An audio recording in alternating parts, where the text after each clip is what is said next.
You're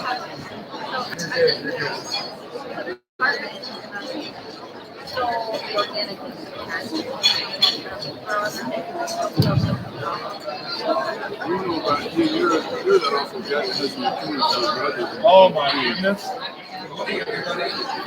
You know something? With the mask on, all of a sudden I hear your voice. Please try this again. Is the mic actually on?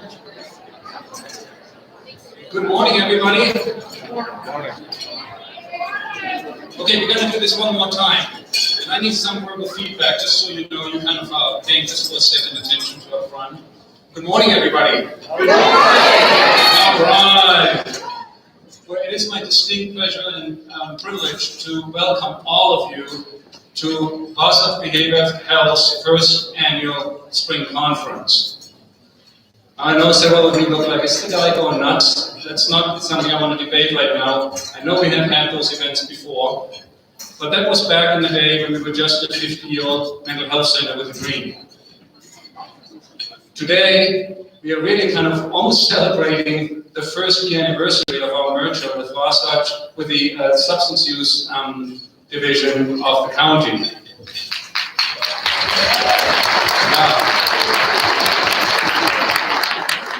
I have been really looking forward to this for a long time, to welcome especially our friends that joined us from the county to work with us to treat behavioral health disorders in Utah County. Could I ask just, I know you're eating, but if the substance use disorder folks would just stand up for a quick second. Just indulge me. Let's give them a warm welcome.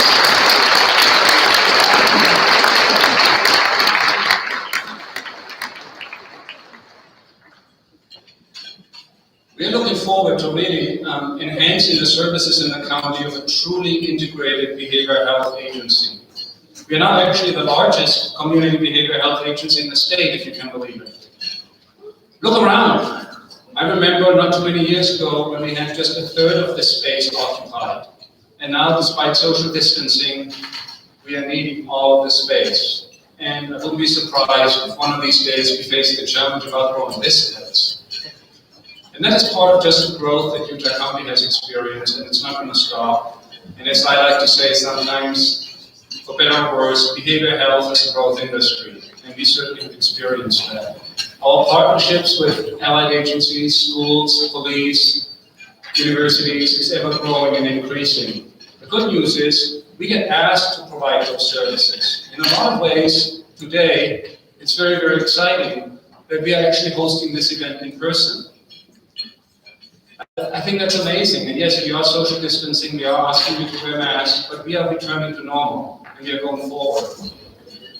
In that way, I think we are truly embracing a new beginning.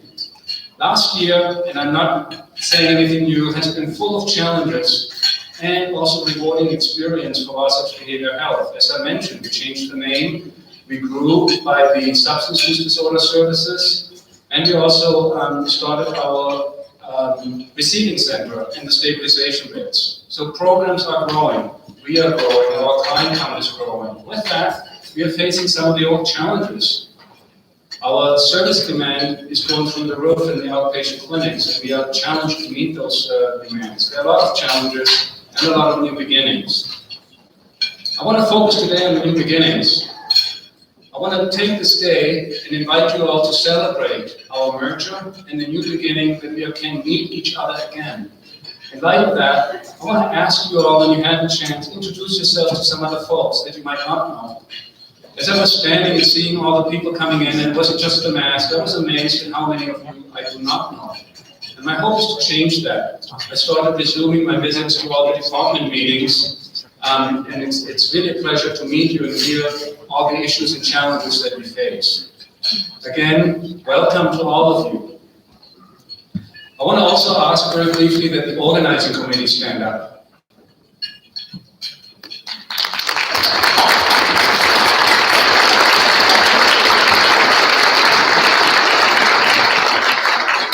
It takes a tremendous amount of work to put together an organized event like this, and probably causes some people some sleepless nights and sweat as the last minute preparations need to occur.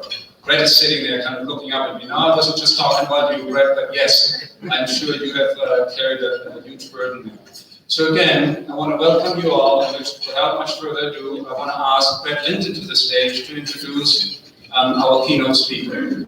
Brett, thanks again.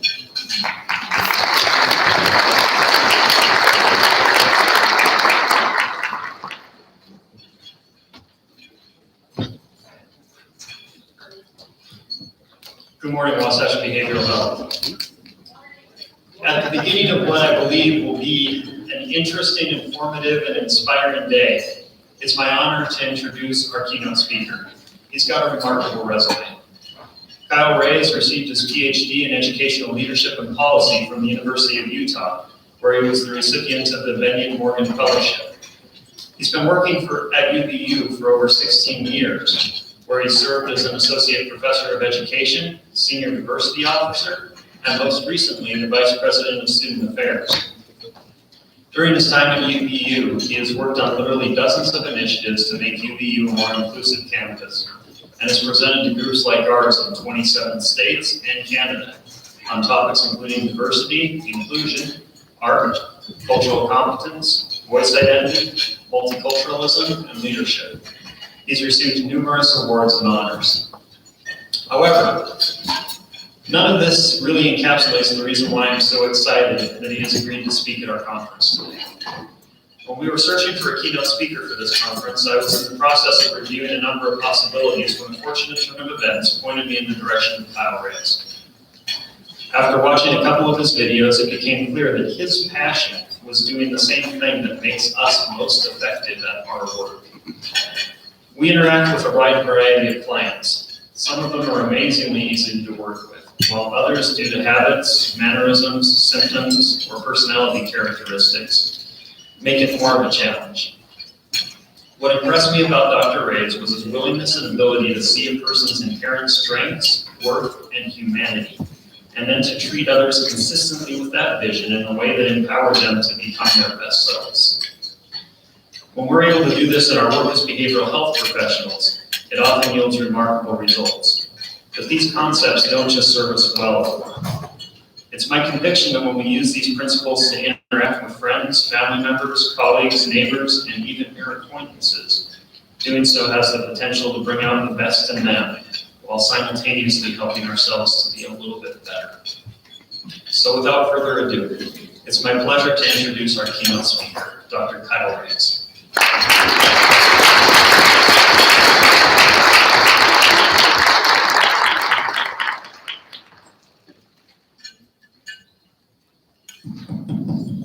Let me just test this mic really quickly. Is that better? Yeah.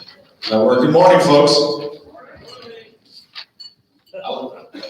Some food was in the mouth. One more time. Just good morning, everybody.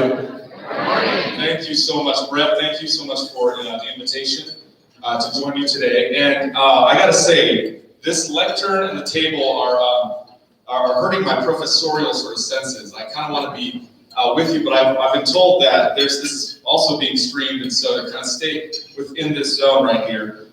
With this group, let me just say, it's good to be in a room full of people. It's good to see you all. It's good to connect. Thank you. It's really good to just, again, see other humans. And one of the things that I'm going to focus on today, and you'll hear me talk about, along with the slides that you see here, is a bit of my journey on how and why humanity matters to me. And here's the thing, I'm a bit nervous talking to this group today.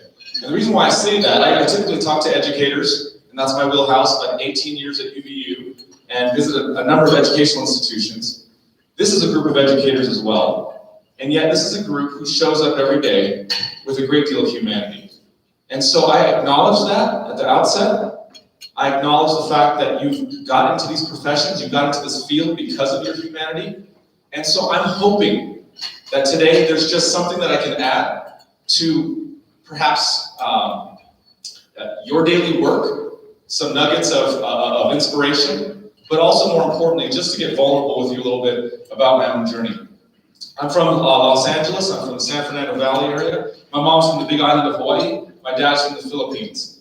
My partner, she grew up in the Navajo Nation in the northeastern corner of Arizona. And so our kids are Hawaiian, Japanese, Filipino, and Navajo. And we are in the heart of Utah County, and we are loving it because we are seeing the richness of diversity that is coming to this county, to the state, to this region. And part of my journey in sort of understanding and unpacking these lenses of humanity has been growing up professionally with my family here, even though, again, growing up in Los Angeles, really raising my family here in Utah County. There's quite a bit of research, I don't need to tell this group, about basic needs and the importance of basic needs and Maslow's hierarchy and other models that signify, or that signal to us that in order for us to really connect with people, people have to have certain things taken care of. First, foundationally. But then also, once people have basic needs taken care of, there is a yearning for two things. Humans yearn, long for two things. One is purpose or sort of relevance in their life, right? That their life has meaning and purpose. And the other is a connection, meaningful connection. Not just any connection, not just networking, but a meaningful connection with other humans.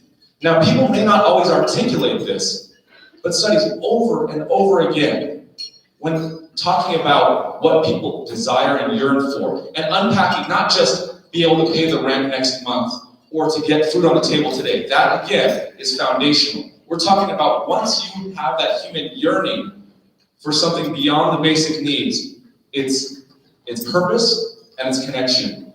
And what I argue is that our humanity is actually found in our ability to help others pursue this, to help others pursue their purpose, their relevance, and meaningful connections across all aspects of their lives. So let's walk through that just for a little bit here. I'm in the final stages, like draft number 4 of a book called Lenses of Humanity. And this is about 10 years of research that I've been working on in terms of how I want to show up better as an educator.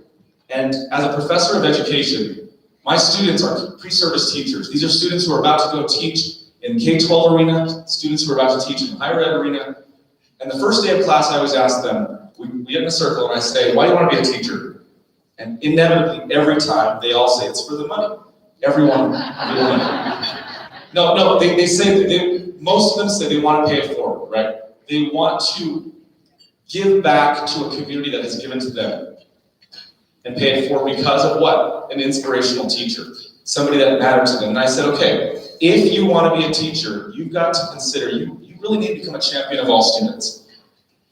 And if you're going to be a champion of all students, you have to recognize that all students bring unique and diverse qualities, characteristics, orientations, identities. And in order for us to become better educators and to be authentic champions of all students, we better show up with more humanity in our classrooms. Folks, can we at least agree, even if we may not agree on all things politically, can we agree that our world needs a bit more humanity right now? That we need a bit more civil discourse, that we need a bit more bridge building, that we need a bit more folks showing up in their professions, whatever those professions might be, even professions that lend themselves to conflict on a daily basis, that we can show up by treating one another with more humanity. And I argue that we do so by developing 4 lenses. Now, these aren't going to be groundbreaking lenses for you. For many of you, you're like, yes, I do this on a daily basis. But it's just a reminder that we have to be intentional about the development of these lenses. I'll talk first about the introspective lens, the lens that allows us to look inward and unpack why and how we view the world the way we do, so that we can show up better for others. The second is the contextual lens. This lens allows us to look back, look around, and then look forward, and set things in context, because guess what? Every situation we observe is in a context, is in a certain time and place and interpretation based on our experiences. Based on where you grew up, based on your education, you're interpreting moments every day differently than those around you. Context matters. Third lens, the interpersonal lens. This is a bit more of the one-to-one. On a daily basis, your interactions with other humans, it matters that you show up with more humanizing communication. And I'll talk about that. And then finally, the communal lens. The lens of the collective, that we are nested within larger groups of humans. That we don't just basically say, oh, I'm only going to live with my family. I don't think you got into this profession because you only want to affect your direct family. I think you got into this profession because you care about the larger community that you live in, or the communities you care about. And so with that, let's get moving. Introspective lens. Humanity-driven people engage in ongoing self-analysis, reflection, and lens checking. What does this look like? We're born with billions of neurons. This group, the reason why I'm nervous about this portion of this group is because this group, more than other groups I've spoken to, has studied the brain, has studied neural pathways, has studied how and why people think and act the way they do. So let me see if I can just break down some psychology 101 that I learned a long time ago. We're born with billions of neurons. These neurons, from the time we're born or even before we're born, they're making connections or synaptic connections between the neurons. Every time we process information, every time we touch something, we see something, we receive information, we are processing it along this neurological superhighway called our brain. Now, here's what's interesting about the brain in early development. We know that the brain starts to create really, really powerful coding in our minds. And what are the codes that are being developed? Well, let me take you to, really quickly, to a delivery room. So my partner, my wife's name is Michelle. Our youngest daughter, I'll tell you her full name, and then I'll tell you what we call her. Remember, Hawaiian. Her full name is Keha Anuhea Nokia Lohalani Alele Reyes. Her teachers call her Anu, or they will call her Anu when she goes to school. Let me take you to Utah Valley Regional Medical Center. Okay? Some of you might know that facility fairly well. 2017, January 4th of 2017, Utah Valley Regional Medical Center. Michelle is about to deliver Anu. And I'm sitting in the room. The nurses came by and they brought us a little pamphlet, right? That says, hey, there's just it's like a purple folder from Intermountain Health. Okay? And has all this information. And on one page, it talks about the skin-to-skin program. And it talks about a program that instead of the nurses taking the newborn child after the umbilical cord is cut over to the warming station to be cleaned and swaddled and then brought back to the exhausted mother. Instead of doing that, which was the practice decades ago, for the past 15 years, they have been doing a skin-to-skin program, which is as soon as the umbilical cord is cut, they place the naked newborn infant against the mother's skin. For what? A connection. An immediate connection. And in the pamphlet, it talks about the research around that sort of imprinting on our brains, that immediate first human-to-human connection. So let me tell you what happened.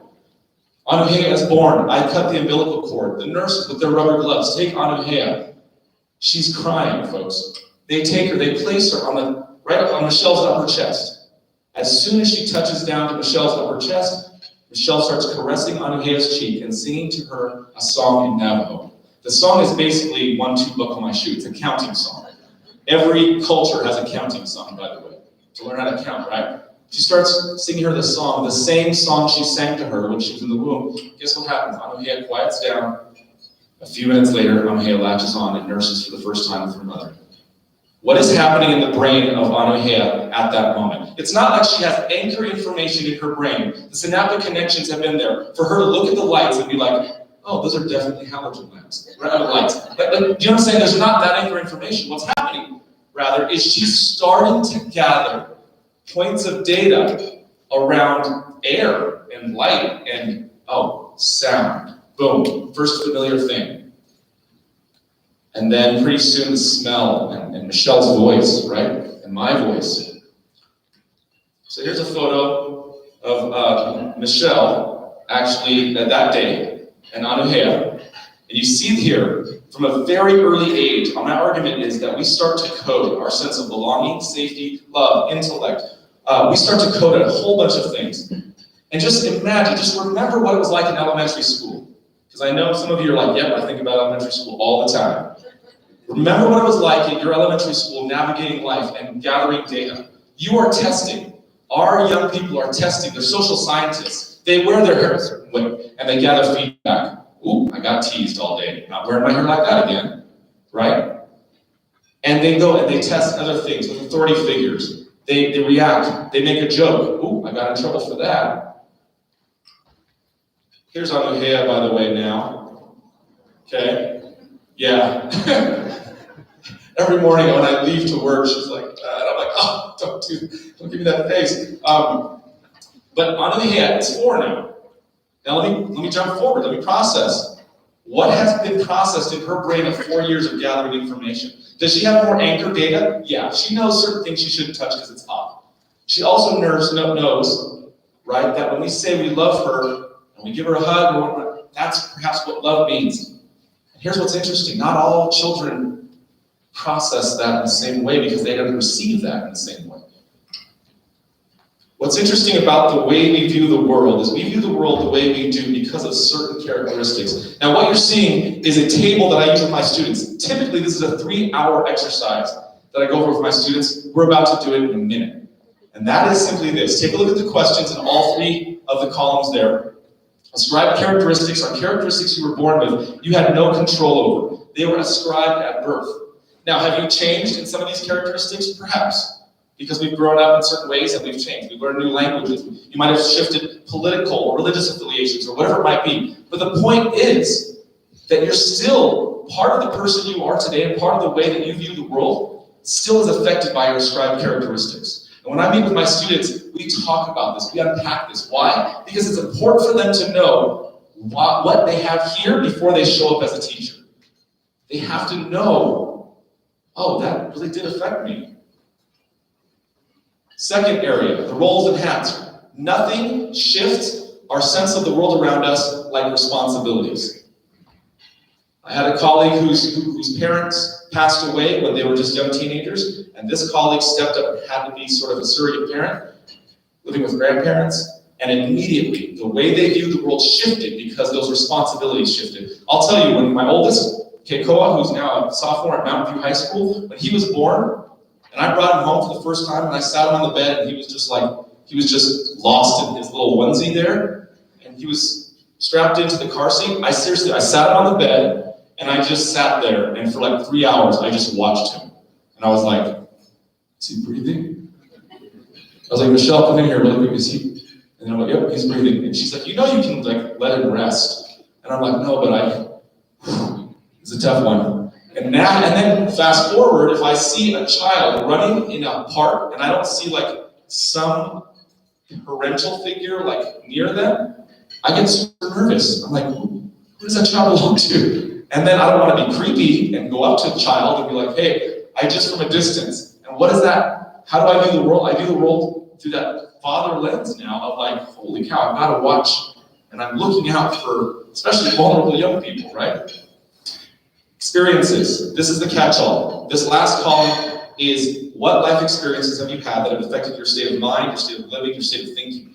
And these can both be positive and negative experiences, but these affect, folks, who we trust, who we don't trust. It affects the very professions that we end up in.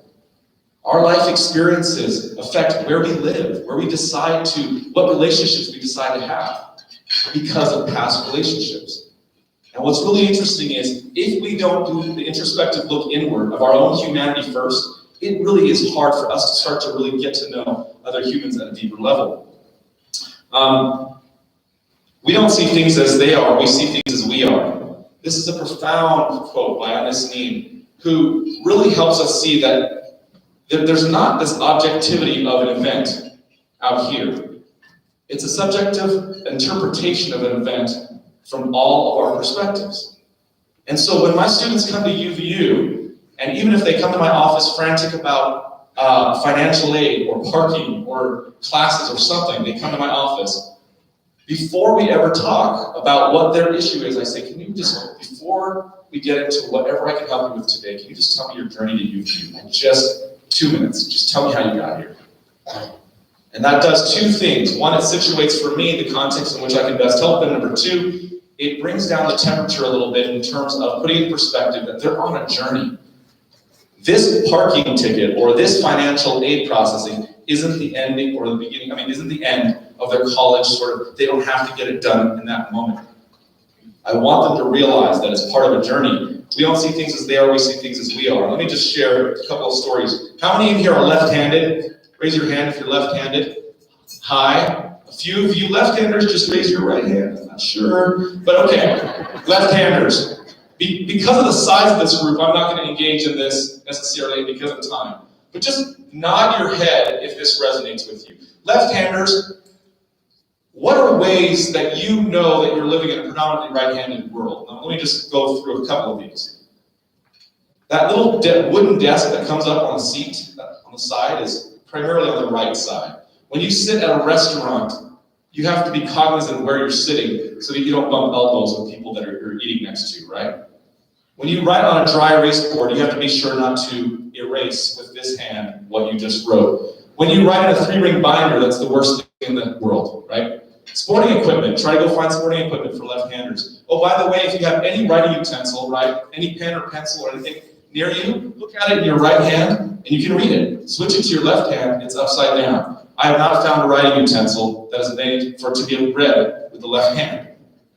Conducting music for many years was conducting always with the right cadence. Military, I've understood that so many of the practices with military operations have been right-hand dominant, go on and on and on. Now, how many right-handers here have a very close relationship with a left-hander? And you can still empathize with some of the things that I just said there. Here's the point. Left-handers have to process things a little bit differently in life because they're not in the majority. Right-handers, how many of you have thought about your right-handedness often? Unless you hurt your right hand and you had to use your left hand. Right? How many of you had to process that? Here's my point. If you don't have to process something because you're in the majority, then at that moment, you have the privilege of not having to spend any energy, emotional energy, physical energy to wonder how you're going to navigate a situation. Second story, my dad was an Elvis impersonator. I kid you not.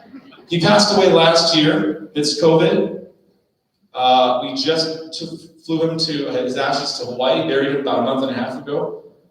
And he lived to be 80. He's from the Philippines. Folks, a big debate among our siblings, my brother, my sister, and I, who gets dad's Elvis outfits?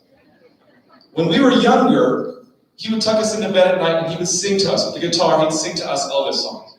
And I kid you not, when we play his music, my kids are like, or we play Elvis records, they're like, it's Papa Buddy, it's Papa Buddy. He sounds like Elvis. I would get that every night. He'd do impersonations. He would do jokes. He would tell us stories. And by the way, every child gets that, right? Every single child has that wonderful privilege of having a parent or guardian tuck them into bed every night and after a full meal, kiss them on the forehead, tell them they love them, and sing to them. Every child gets that, right? No. Well, I didn't know that. Growing up, I thought this is the experience of every child until later on I started to realize, wow, not every one of my friends and classmates had that.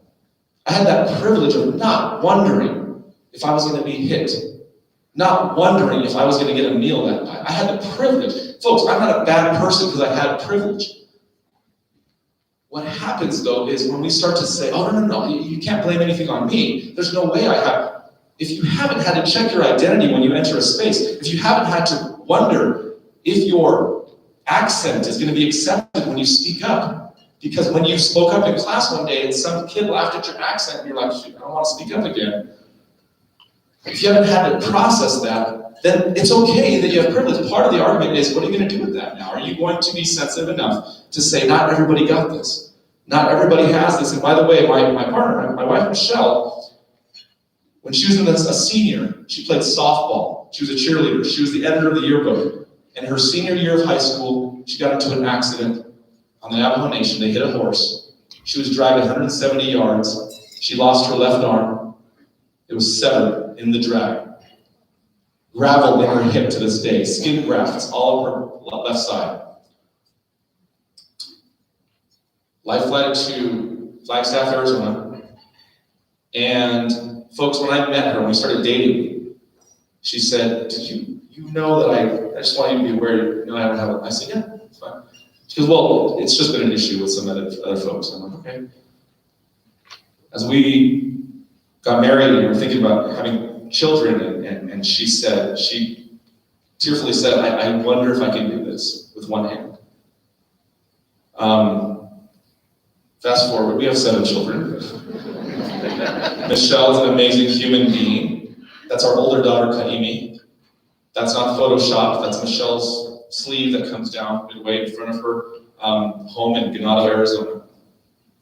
Folks, on a daily basis, I recognize my able-bodied privilege in terms of the things that I don't have to think about. Michelle has to process everything, even 20 years after an accident, she has to process, okay, when we cut an onion with one hand, we've got this special cutting board with prongs, you just put the onion right there, and okay, we figured it out. But I have the privilege of not having to think about that when I do daily tasks.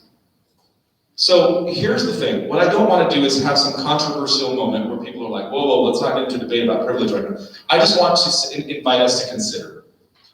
This is not about who has it and who doesn't. I think we all have it at some level, and I think we all don't have it at some level. I think we need to more importantly recognize that if we don't unpack some of our biases and privileges, then we're not going to show up authentically and meaningfully for others. It's going to be hard for us to show up authentically and meaningfully for others because at some level our empathy hits a wall. And you see this in the definitions. I won't read through those here on both privilege and bias. So to wrap up this lens checking to me for your introspective lens is simply to ask yourself a number of questions. How and why do I view the world the way I do? And why does that matter in the way that I show up for others? I remember one professor, a colleague of mine, who said, no excuses. If they miss a deadline, they miss a deadline. And they're going to get graded down for it. And I said, but you know life happens, right? And I go, can you imagine if you're treated that way? And then he said, I was treated that way. That's how my parents raised me. No excuses. And I said, can we unpack that for a second? Because I don't know if that's a positive thing for our students moving forward, that we set up these unrelenting sort of no exceptions. Now, will life be like that? Yes. But as educators, our commitment is to help students develop and on their journey and say, when life happens, you still have supports. We haven't lowered our standard. You still have to fulfill the assignment. Well, we're going to give you a few more days. We're going to figure this out. Because what happens when we put up those hard lines? Boom. I'm not college material. I'm checking out. I drop out. And folks, there are folks in this room who probably had those experiences at some point in their lives. Contextual lens. Humanity-driven people study and engage with diversity of history, thought, and perspective. You all know through your schooling experience that there is a lot of information you learned, and then there's some information you had to unlearn from your schooling experience, or you had to relearn or rethink the moment you started to get exposure to new and diverse stories. Here's our view. Our view is nested within, constantly, right, all of this context here. And you can't say that your view isn't affected by all of these factors, right, all of those factors around that flower. It is. It may not always be present, but it's affecting how you view the world. If you haven't seen this TED Talk by Chimamanda Adichie, I invite you to do so. Chimamanda Adichie, by the way, poet, author, like 8 books now, short story author, poet. Her sort of breakthrough TED Talk, Danger of a Single Story. The punchline is this. I'm not going to recap the whole thing, but the punchline is essentially this. In the absence of exposure to diversity, in the absence of exposure to diverse perspectives, we believe the single story about the other. Okay? That's the punchline, that's the thesis. In the absence of exposure to diversity, we believe the single story about the other. Now, how does this happen psychologically? How does this happen? I show this picture, I show this photo to my students every year, and every year, less and less students know what this is. One student told me, I saw that on Harry Potter. And I thought to myself, thank you. That's along with the abacus. Thank you. The Bunsen burner, that's still in use, by the way. Imagine our brains are filled wall to wall with these card catalog boxes, and every box contains information that you both deliberately put there, but also you just passively consume, because what? We're humans, and we observe media. And so you open up a box of your favorite foods, or the foods you hate. Think of a food you absolutely hate, by the way. You're like, ooh, just thinking about it. Open up that box in your brain. How many cards are in that box? Meaning, how many experiences have you had with that food? And you open up the card, you're like, yep, that was a negative one at age 3, still negative at age 14, and I still hate it today. There's not too many cards in that box because why? I avoided eating that food. Meanwhile, in other things, in another box, you've got a bunch of favorites, you've got friends, you've got all these other things in your brain. These are called schema, or the categories in which we organize information so we can retrieve it quickly. Now, here's the interesting thing about diversity related to these boxes. Eduardo Bonilla Silva out of Duke University did a study where he invited groups of people to respond at different times, different years, to different prompts. He said, I'm going to say a word, and I want you to think about the first image that comes to your mind of a person. It's going to be a person. The first image, and don't overthink it, don't overanalyze it, because an image will come to your mind. When I say the word, and he would do it. And he'd do a number of words over different years. Well, the word terrorist, boom, by the way, an image came to your mind. The word terrorist, he noticed, in different years, had different majority images coming to people's minds. And in 2004, when he started to do this, remember, context is everything. In 2004, what was the prevailing image in Eduardo Bonilla Silva's study? Middle Eastern male. In 2004, context. So what did he do? He started to unpack that a little bit. What I've done since then is I've tried to unpack it with the groups I've worked with to talk about pulling out that box in your brain about Muslim, Middle Eastern male, any experience that you would equate with the Middle East, and why, how many of the cards in that box are positive and how many are negative. And here's what I usually do in a class, as we talk about that, we say, those that have majority positive, why do you have them positive? And they said, here's some things. Because I took classes about, I have meaningful friendships with, I visited the lands of, I have seen documentaries about, so what's that? It's all about that engagement. They have intentionally stepped into difference so that they can understand. And here's what naturally happens. Their positivity index on that particular identity group went up. And so here's the thing that I'm inviting us to. Some people talk about getting comfortable with being uncomfortable. I don't know anybody in here who naturally is like, yes, that's my goal. That is my goal, to be comfortable with being uncomfortable. Rather, I think I want to invite us to become better and have a healthier disposition towards difference by leaning into healthy dissonance. And so healthy dissonance is when you have exposure to diversity, we can do a couple of things. We can engage or we can disengage. And we know which one leads to progress. It's the engagement, folks. And I want to have a caveat here. Engagement with diversity does not mean agreeing at the end of the conversation. It's not consensus building. We don't have to walk away and say, oh, one of us had to win, so you had to come to my side politically or I had to go to your side politically. It could simply be that we respect each other's opinions because we know where it's coming from, but we can still disagree. Engaging, though, gives us what? More context. It helps us next time not to jump to conclusions and not to put people into boxes or stereotypes. It helps us to pause in a mature way when it comes to humanity. It helps us to remember that we're working with another human who doesn't have the intentions to make your life miserable that day. They simply want what? To find their own purpose and meaningful connection for themselves, and they might be having a pretty crappy day. Engage with counter stories. A quick story for you is that I grew up as a graffiti artist. Community decorating, some call tagger. We said street writer. In 93 to 96, I graduated high school in 1996, Canoga Park High School. You can look up Canoga Park High School in the heart of the San Fernando Valley, right off the 101 freeway. And I was in a tagging crew. I was not gangbanging. I'm not a violent person. I'm not even a tough person. I'm an artist.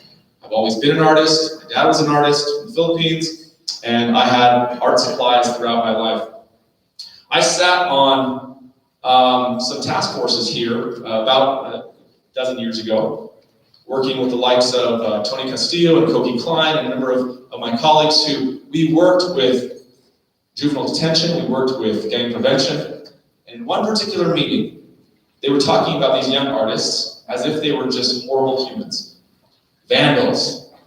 Can you believe what they're doing to our neighborhood? And I was like, permission to speak. I was like, I'm on this task force. I know I work, at the time I was the chief of staff to President Holland at UVU. And I just said, can I just talk for a moment about the very young people that you're talking about? That was me not too long ago, and I really would appreciate it if we could reframe this conversation. And I would like to invite, if you're okay with it, task force, we'd like to do a program at UVU called Hidden Voices. And so what we did was we invited 14 young artists who had a juvenile record with Judge Noonan, Judge Davis, a lot of the judges in this area, right, in this community. And we just said we want them to come to this UVU program for about a year, and we want their graffiti art to be displayed in our UVU Museum of Art at the University Place, at University Mall. Guess what was there before we displayed this exhibit, by the way? The traveling Da Vinci exhibit. So here you go from Da Vinci to our street artists. It was awesome. We worked with 8 young artists in the end, 14, and what happened was we were working on their GED, we were working on helping them write their artist statements, we were helping them in a number of ways. They read their first book with us. And this wasn't part of my job. You don't, as a chief of staff to the president, you don't sit there and be like, okay, let me go to my other part of my job and do, no, this was like my candy. This was after hours. This is my passion. And so after I would work with the president all day, and I'd go and we'd work on these art projects. And so they were mentored. And they were given art supplies by Provo Art and Frame. They were donated spray cans and canvases and whatnot.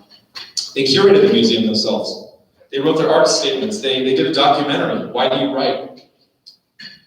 And the evening of the opening exhibit, there's my boys back there. Remember the one I said is the sophomore at Mountain View? He's over there climbing on chairs at the time. We hosted a dinner the night of the opening exhibit. We said to them and their families, and by the way, all 8 young men, their families spoke Spanish, and I speak Spanish. So I was going back and forth in what we call Inglés Español, or Spanglish. And I was talking to the young people, and I was talking to the parents, and I was saying, basically, be proud of the work you did tonight. You're displaying your artwork in a museum of art. This is not just some small museum. This is a legit museum of art. We gave them each white ties, black collared shirts, exhibitor badges, and I said, remember what we've been working on. You took public speaking with us. So when somebody comes up to you tonight and says, tell me about your art piece, don't just stand there and be like, I don't know, I like colors and stuff. Because that's how they started, by the way. That's how they started when we were like, hey, why do you write? Why do you do your artwork? And they're like, because. You want to expound on that? Yeah, because whatever. All right, I got you. So I said, how many people do you think can come tonight? Well, Reyes, how much food you get? Well, P.F. Chang's downstairs donated for like 100 people. Literally, they were like, what? We're gonna have 100 people tonight? I said, well, did you pass out the flyers? They're like, we kind of spread them around the parking lot. How did you spread them around? Well, we saw the cops and we just threw them up in the air. Dang it. We gotta go clean that up, folks. And then we opened the exhibit, and their grandparents and parents, and Nicolas Solis, his grandmother, came up to me. And in Spanish, she's talking to me, she puts her hands on my cheeks, and basically translating, I'm so proud of my Mickey. I'm so excited to be here tonight. Jonathan, his artist statement in the back of him, Word is Born. He read his first book cover to cover with our program. He's found his voice. It's not a hidden voice anymore because it's through his reading and education. Conundrum, Nikki's piece, graffiti, half angelic, half demonic. He thinks he's an artist, but people paint him as a vandal. Serenity, Albert Ansar. He tagged his street name 100 times and came over the top of it and said, I'm leaving the chaos of my past life. I'm going to find my voice through education. Oh, and by the way, I'm always going to be centered in my art. That's a spray can, that's his heart right there. Venom. The best part of this photo, folks, is not the piece itself. Meaning, I'm not going to just use my art to spray back or push back against the hatred people are bringing to me as a young artist. The best part of this photo is that young man standing next to Nestor, he was told his whole life, don't you be like your older brother. And that night, he would not leave his side. Think about that. His parents told him, don't be like him. And then that night, he had smiles the whole time. Because what happened? 540 people came that night. And then President Holland showed up. I happened to put it on his calendar. I controlled his calendar at the time. He showed up with 8 admissions letters to UVU and 2 honor scholarships for our 2 lead artists. 6 have received bachelor's degrees. 1 received an associate's. 1 made some tough decisions as an adult and never went back to college.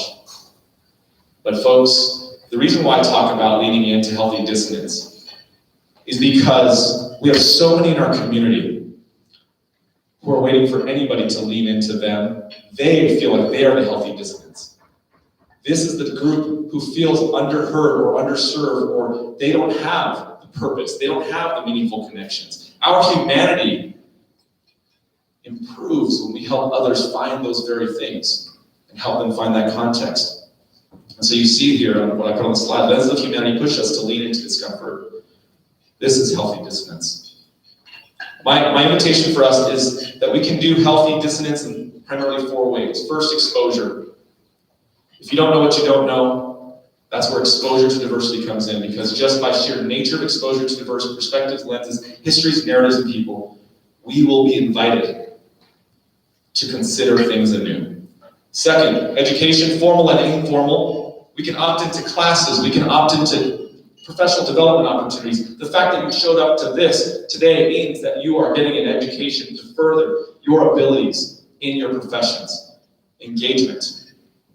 Engagement goes beyond just education, because I can receive education in the comforts of my home and watch a TED Talk, or I can read a book. Engagement requires me to interact now with another human and to actually learn from another human. And then finally, immersion. And let me walk you through why this matters when it comes to immersion. Because if you're in a majority, and the moment you step into a space where you feel like you are not the one being heard or seen or validated, it helps you to reframe.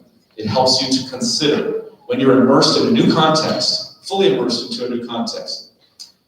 A quick example of this is a colleague of mine who asked me, how do I learn about Native American students so we can serve them better? I said, great. Here's the first book you can read, Bury My Heart at Wounded Knee. All right?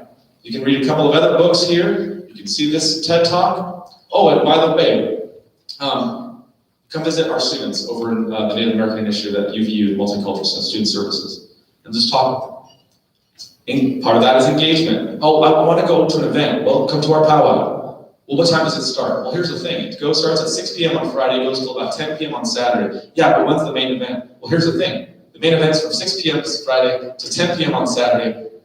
It's a different time dynamic. You don't show up for a 1-hour meeting. When you go to a powwow, you sit and you listen to the rhythms of the drums and you just observe the interactions between the young people and the elders, and you look at the regalia. They're not called costumes. This is called regalia, native regalia that they wear because they're ceremonial dances.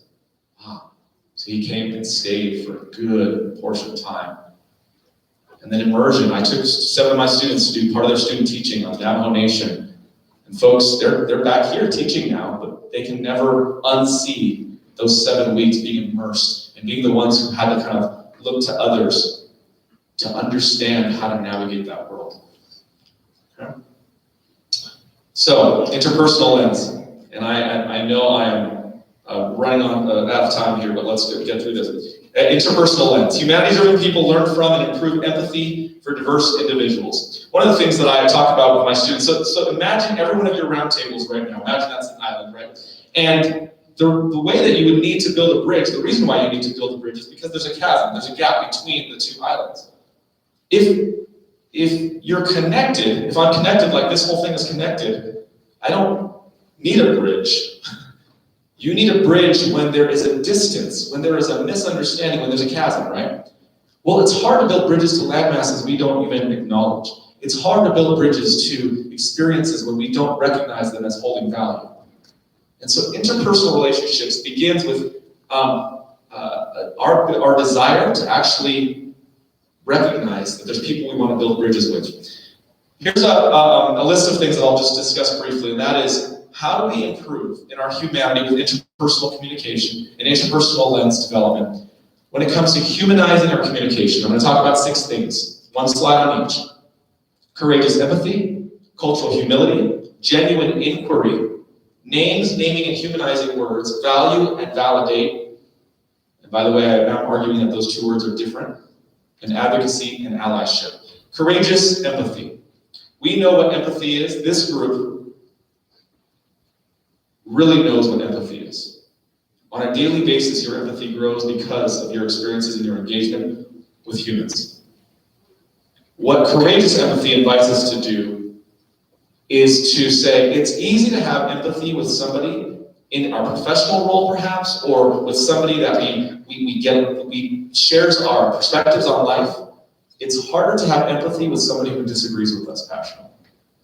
And so courageous empathy says, can we at least lean in to engage and to treat them as humans, right? This goes back to this civility, this humanity that we all are in need of. And can we set aside time, resources, and energy to learn the challenges someone else might be facing? And that's even in the face of disagreement. That leads to courageous conversations. And I'll just say for this slide, and I try not to read all the slides here just to give you the nugget. The most meaningful interactions I've had, or the change that I've seen take place in people's lives, have come about because of what? A one-to-one interaction. Somebody spoke up, somebody listened. Another person spoke up, another person listened. And think about your relationships. When did your relationships grow? There's a reason why retreats work when you're trying to do team building. It's just the sheer time of conversation between humans. Okay? Cultural humility is simply the invitation to say, no matter my background, my education, my perspectives, my experiences, I actually believe I can learn from somebody else. That cultural humility, I'm not talking about, oh, this race has to be culturally humble when interacting with this race, or this gender, or this orientation, or this experience. What I'm talking about is all of us actually believing that somebody, no matter their age, no matter their background, has a richness of their life as a human where I can actually learn something from them. And for us to approach that in that way, when my students went down to the Navajo Nation to go do student teaching, the teachers down there, first when they were partnering up, they said, great, we'd love to partner with you so we can learn some new teaching methods. And I said, are you kidding me? My students are coming to learn from you. You've been teaching for 20 years. My students are students. And they're like, yeah, but they're at a school of education learning the latest and greatest. And I said, but that's not the purpose of them coming down. They've already taken classes on classroom management and curriculum development and design. What they're coming down for is to understand how to see students, how to really see students, right, through your experiences. Genuine inquiry. Some people have asked me, Kyle, how do I ask questions without offending? Can I ask questions of people to learn more about their cultures and not without offending them? And my answer every time is, if you do so with genuine inquiry and if you keep showing up. Meaning, you can't do a fly-by question and you show up to an event and you're like, I support this, awesome, and your one question is, so why do those people do that kind of thing? What's that all about, right? It's more of really understanding, right?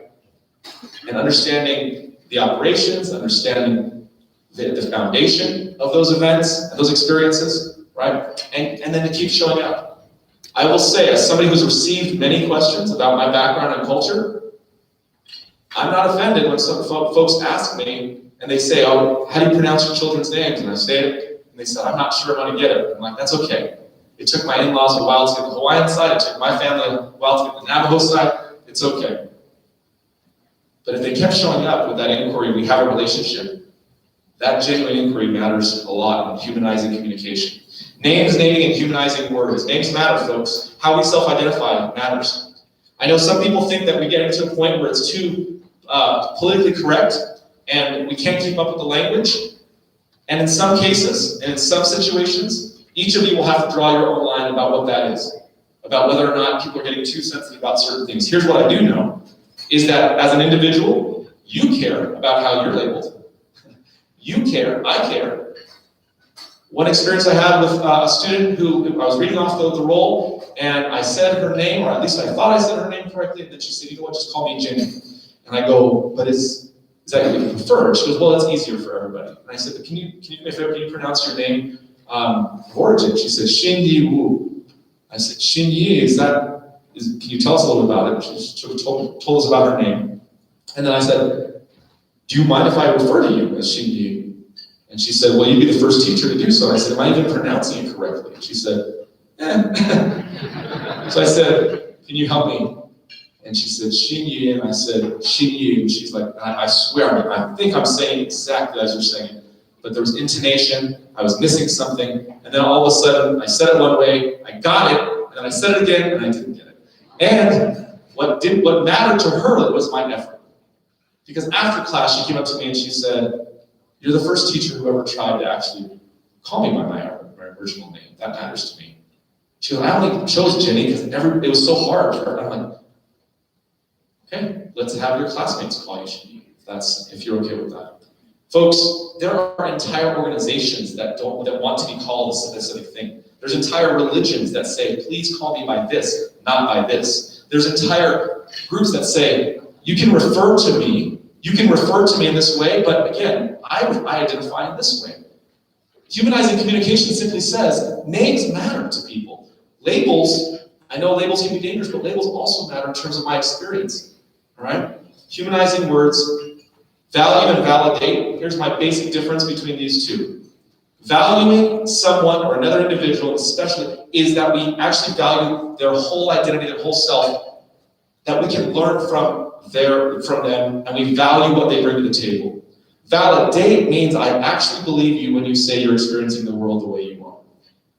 Here's the difference, and here's where some people they're like, oh, I value you, I validate you. Well, you might value me, meaning you might value my representation of my identity. And you might even value me as an individual, but I just told you, Kyle, we need to improve in this area because of my experience. And instead of me saying, well, that's not what other people like you said, other people that share your identity have had a good experience, validation actually says, you know what, you're right, and I believe that's how you experienced you, and I'm so sorry, but we gotta get better. And we will get better, because I actually am validating at that moment that you are having a unique experience navigating UVU, even though I valued you before you even told me that. Allyship and advocacy simply invites us to consider in our interpersonal communications, folks, that the moment we are attuned to inequities in the world, the moment we are attuned to the fact that other people are don't have perhaps same privileges, opportunities, experiences, that we speak up, that we actually advocate, so that all folks are treated like humans. The last lens, communal lens, humanity-driven people connect with and lift groups and communities. And you'll see a bunch of questions there. I'm not going to go through those questions. You can see them and you can answer them in your own mind, but think about what can you consider to be your communities? Folks, I've got a bunch of communities. The art community alone, cultural art, graffiti art, my father did Western art. I self-identify with various communities culturally. I self-identify with a number of affinity groups. I love drawing comics and marble and all that stuff. And I identify with various communities. When I say us lifting the community, it's lifting any nesting and any group of humans that are in our spheres of influence. So what can leaders do to improve intercultural competence organizationally and as a community? There's a word that's been put out there now by Harvard Business Review called communityship. It's not leadership, it's communityship. And that idea is, instead of focusing on the leader and the development of the leader and individual leadership capabilities and qualities and traits, let's focus on the development of the community as collective communityship. How do we as a community grow, and develop certain traits where it's not isolated with one person, but it's the collective of all of us in this group, in this community, complementing one another because of that. We can do an organizational lens check, where it's not just an individual looking inward, but it's organizations getting culturally humble. I've come across, and I've consulted with a number of organizations over the past decade, where I come in and I talk with them and they say, hey, can you help us fix this diversity issue? First of all, hello. Let's get to know each other. And then we start talking about, at the core, what are you trying to do? Are you trying to solve a PR problem? Or are you actually trying to create change for the right reasons? And what's interesting on an organizational lens check, as I've worked with organizations, is there's some organizations that are not culturally humble. they're like, well, we have a vocal minority who's like just talking all the time about how horrible we are, but there's always laughs in the group. And I'm like, well, so what are they saying? Well, we got to kind of bracket that information because it's just, no, but what are they saying? How are they experiencing your organization? Folks, that matters. It matters how every one of our employees and every one of our team members is experiencing doing an organizational lens check. Let me just share with you the last few slides here, and that is, at UVU, it was mentioned I was a senior diversity officer in 2014. And I know sometimes in various communities when I show up as a diversity officer, people are like, oh, here we go again, diversity stuff. And in doing diversity work in Utah County, can I just share with you, when I go travel to national conferences, people are always like, oh, you're doing diversity work in Utah County, how's that going? And I'm like, it's going awesome. It's going awesome. And here's why. Starting about 7 years ago, we started to really reframe this work, not as a diversity, some agenda, some political agenda. This was all about, at the end of the day, preparing students to become better community members, to become more humanized community members in the world, right? So we launched a 36 action step plan. We've now on our second plan with 70 action steps, and I just want to share with you 4 slides.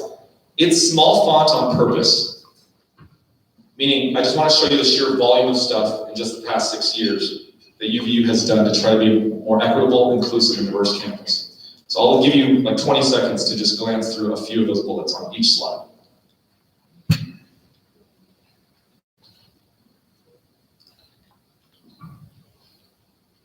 That's 1 of 4, slide 2 of 4.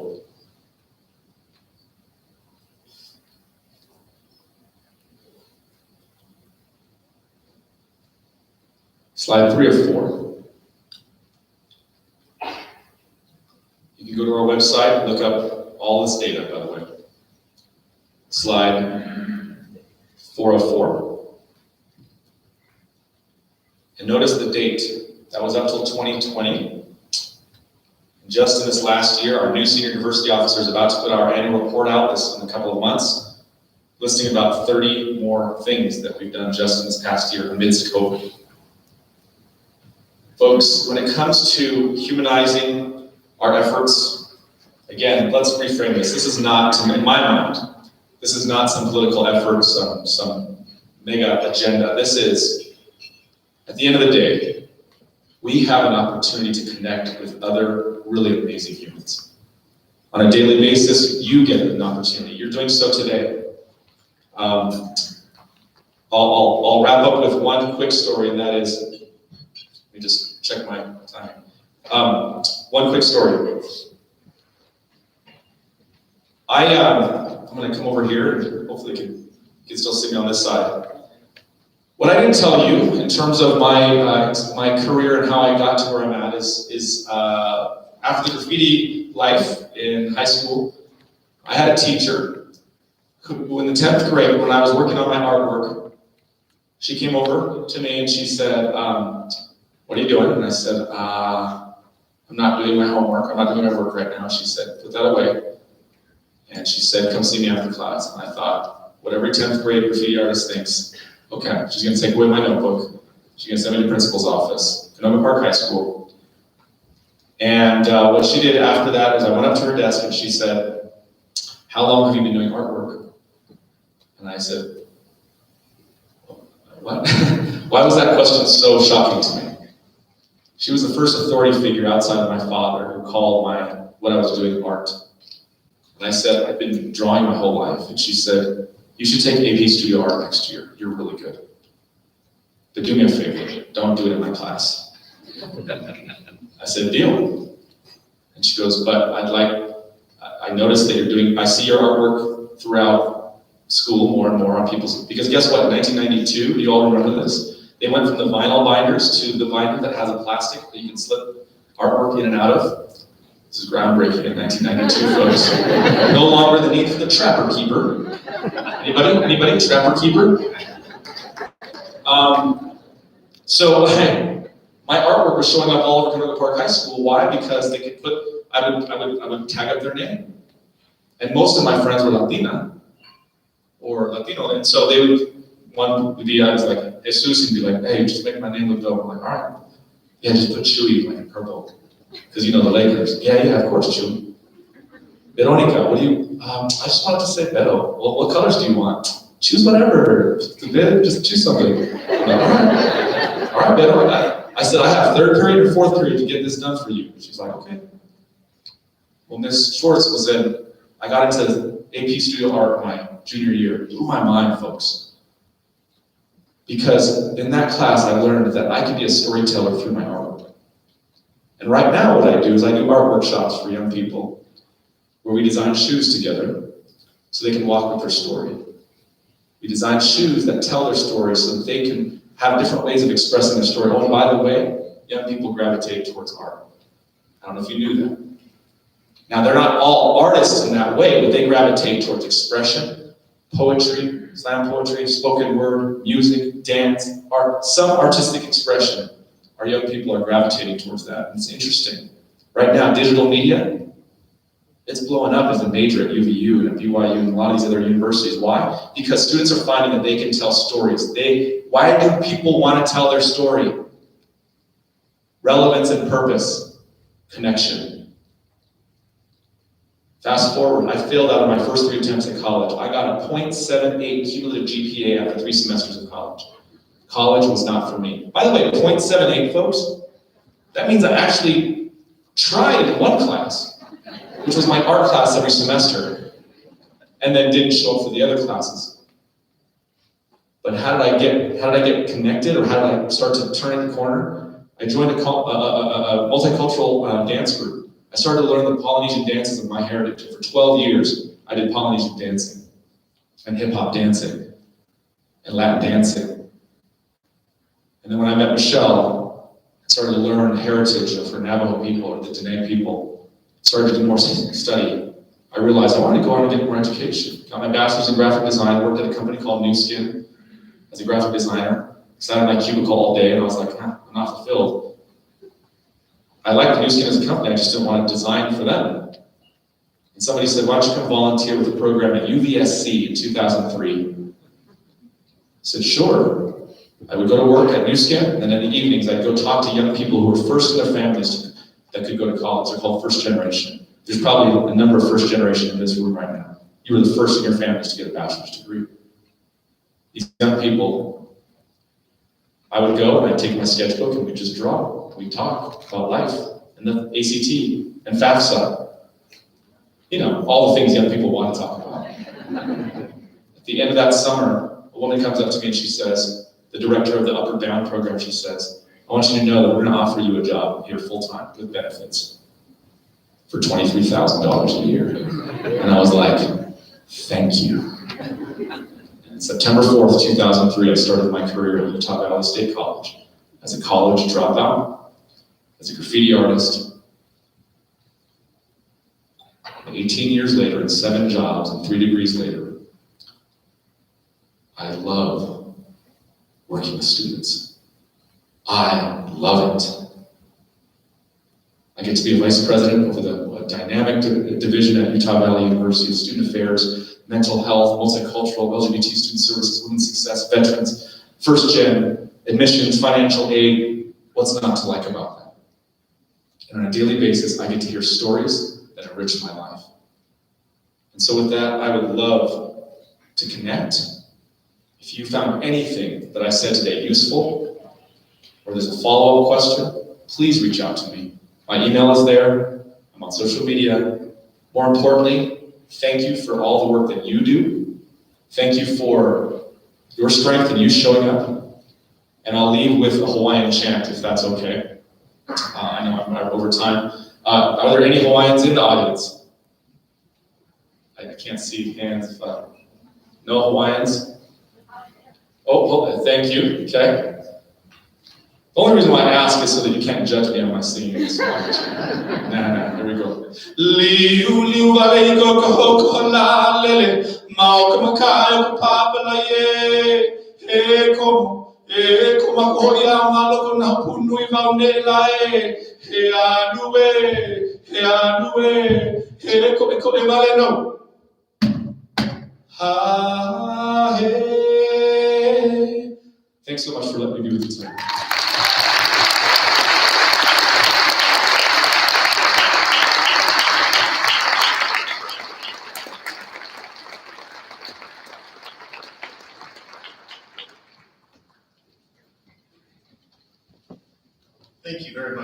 Reyes. Could I have one more round of applause for Reyes?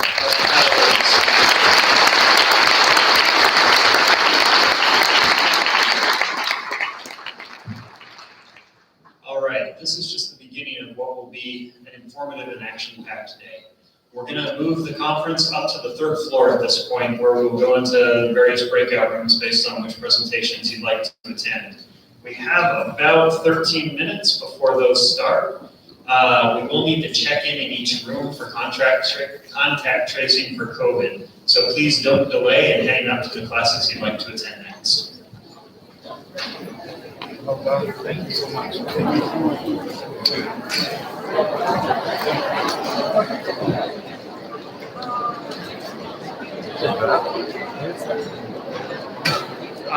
Right there. Okay. Oh, unless he already took it up. Okay. Will you go check?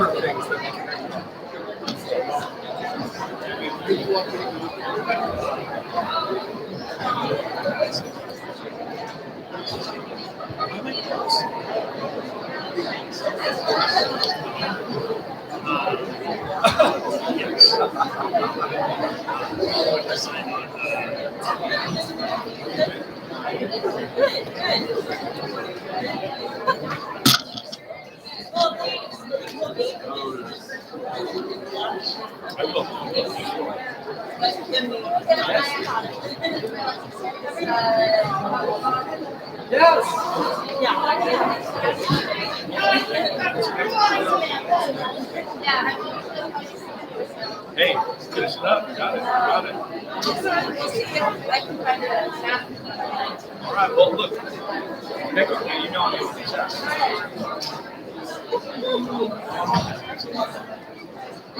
your name? Sarah? Nice to meet you. Check.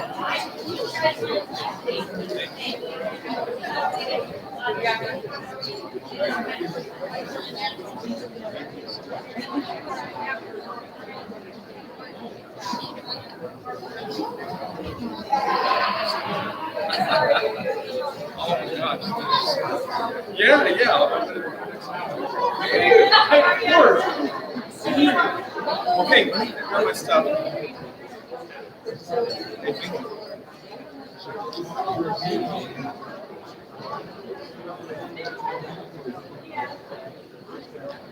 you.